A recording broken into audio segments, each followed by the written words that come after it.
Thank you, brothers and sisters.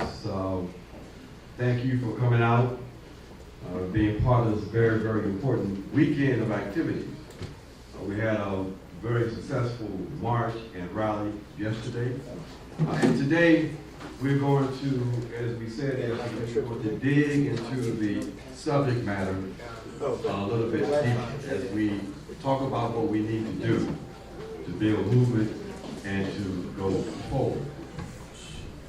I really appreciate the chairman's comments earlier when he talked about the absolute necessity for us to, he didn't say it directly, he talked about this can I pick up this? Yeah. This piece here, Foreign Affairs, and the fact that this is something that is written not for us, that's right, but it reflects the conversation among the bourgeoisie. That's right. And it brought back a memory I had on my first trip to Cuba.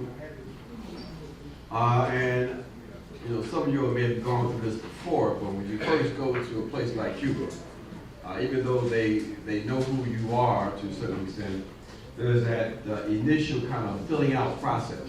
You kind of make sure you know where people are coming from politically. So we was having a conversation with our comrades, and they were asking us what kind of things we read. We shared with them what we read. And then they started asking us if we had read other publications like The Economist. And you know, being young and maybe a little arrogant, we were like, you know, smirks, like, you know, Economist, you know, that's what the bourgeoisie, we can read that kind of bullshit. At that point, they smiled. Because they said, if you're serious, and a serious revolutionary, yes, you don't just read what we read, you read what the enemy reads. yes, So, you know, I, in fact, I have a subscription to this Foreign Affairs. Right on. I read it every month it comes out, Yeah. and they put out weekly little articles, That's right.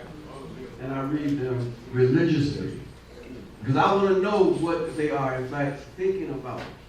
They are thinking and planning because, you know, as both the chairman and Glen said, these folks are serious about maintaining their hegemony. exactly. They're prepared to fight the last drop of your blood and mine to maintain hegemony. We've got to understand that because we have to counter it and we have to be able to defeat them. And we're serious about defeating them. It's absolutely clear to me that the collapse of this system will take place in the very near future. You know, we talk about the fact that the capitalist system is facing a crisis. We've talked about that for years, and it has to a certain extent. But the crisis it faces today cannot be reconciled. The contradictions cannot be reconciled. That basically is either they're going to go through a prolonged period of neo-fascism, or we are going to win. So we've got to recognize the new conditions we are facing and the urgency of the time. What can we anticipate, my brothers and sisters, and friends, and some enemies? What can we anticipate? Well, we can anticipate that there will be a continuation and intensification of state violence, both domestically and internationally.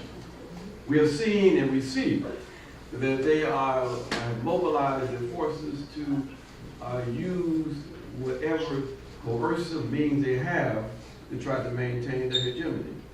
As Brother Glen talked about, the conditions on the ground make it very difficult for them to introduce again direct military forces in large numbers.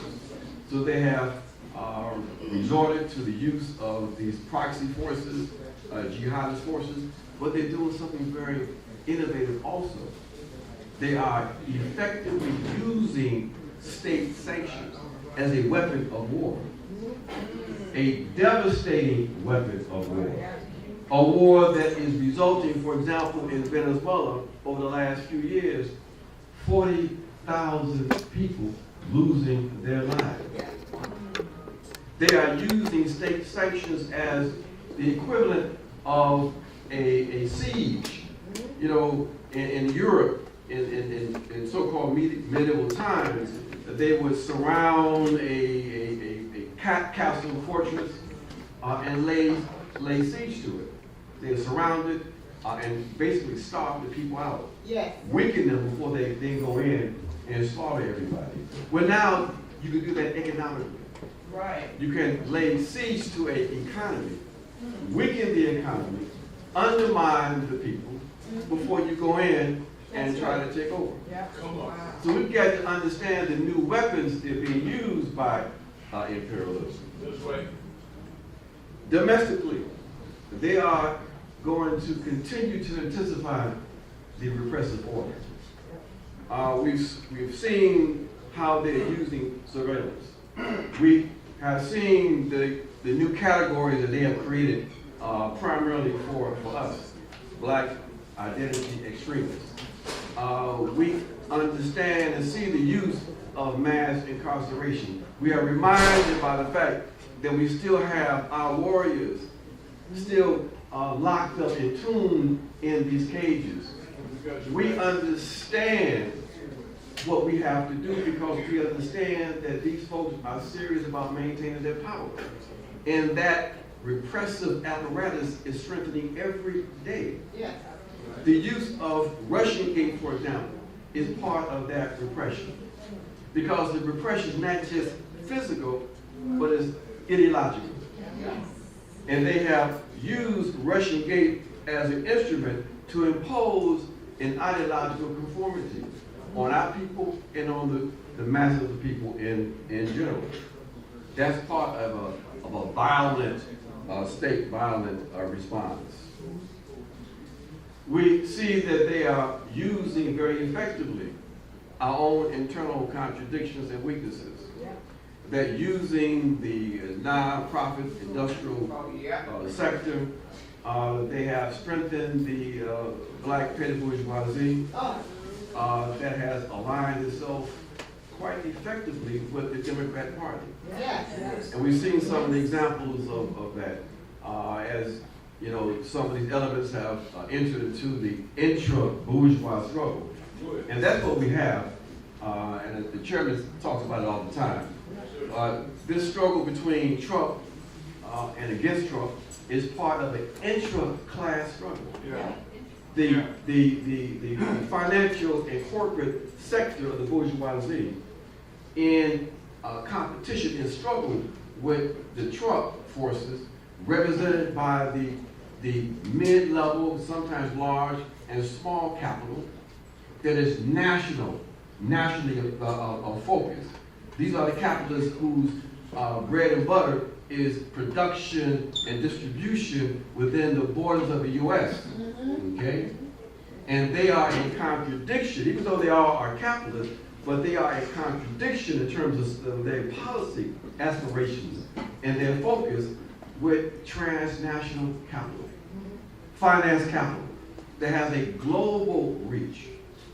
It is transnational capital that's pissed at Donald Trump because of the so-called trade war. Okay? So they have entered into that intra-class struggle on the side of transnational capital. Okay?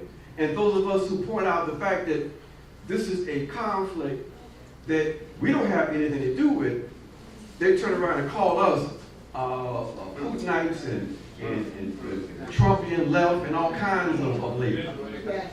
But we bring a material analysis to what's unfolding here in this country. Exactly. We're not confused, okay? We have to see what's really going on so we can see where we can advance and how we can advance our forces to take advantage of these crises, to take advantage of these contradictions, okay? So this is part of what we have to do, why we have to read foreign affairs, why we need to be reading the New York Times and the Wall Street Journal. All right? Because we're serious about revolutionary change. All right? And we're not going to defeat imperialism by shouting at it. Okay? Material force has to be overthrown by material force. Okay? We got to be clear about what we need to do to win. What we must do. What must be done? Well, domestically, we have to build our forces. We have to continue to organize our people. We have to expand this coalition and strengthen it. Okay? We have to understand that we are engaged in an ideological struggle because, you know, you have to have consciousness, and consciousness then leads to action. Okay? And the way that the enemy is able to maintain himself, it is a him, is through their ideological domination, the subjective factor. All right? So we've got to engage in that struggle. We talk about the Black Alliance of Peace. We understand that we're at war, but we use the peace issue. We support peace, but we use the peace issue to get us into the door, to get invited to where we need to go, because we're trying to do what? Get access to our people. Okay? So we get into the door, we get to the table, and they say, well, Ajamu, tell us about your commitment to peace. And I turn around and talk about our commitment to anti-imperialism. And why we got to defeat capitalism. All right? And everybody's like, oh, okay. But that's part of what we have to do. All right? The ideological struggle is imperative. We've got to ground our work in the working class. We're absolutely clear about that. In this working class grounding, we've got to be aware of and focus some of our work and our attention on young folks, okay? Both Africans and others, who are more receptive to a radical interpretation, right? We have to engage in campaign work that takes advantage of the contradictions. And one campaign I wanted to follow up with and talk about in some detail, but not at this moment, maybe during the Q&A, is to talk about how we enter into this ongoing electoral process on the national level, the debates that people are engaged in, how we can formulate a program that helps us to expose and sharpen up the contradictions. Okay? And as my time is up, let me start heading for a conclusion before the Q&A. On the international level, we've got to raise these contradictions. You know, the Black is Back Coalition and Black Alliance of Peace, we talk about things like U.S. out of Africa, shut down Africa, okay? As part of our focus on looking at this massive network of U.S. offensive capabilities represented by their foreign bases. These folks have between 800 and 1,000 bases around the world. And these bases are there for them to be able to project their military power. Okay? And part of that plan they have is that they have massively expanded their presence on the African continent, something like 1,900% since Barack Obama in 2008. Okay? Because they created AFRICOM, the U.S. African Command, in October of 2008, anticipating the election of Barack insane Obama. We've got to identify the U.S., what we call the axis of domination, the U.S., EU, the NATO alliance. We've got to call out the enemy for what the enemy is and be absolutely clear about what we need to do. So my friends, we're going to talk about some more of this during the Q&A. We're going to talk about why we have to raise up Haiti, the connection between Haiti and Venezuela, and we'll talk about in more detail what we need to do as a people and as a coalition to ensure that, in fact, we win.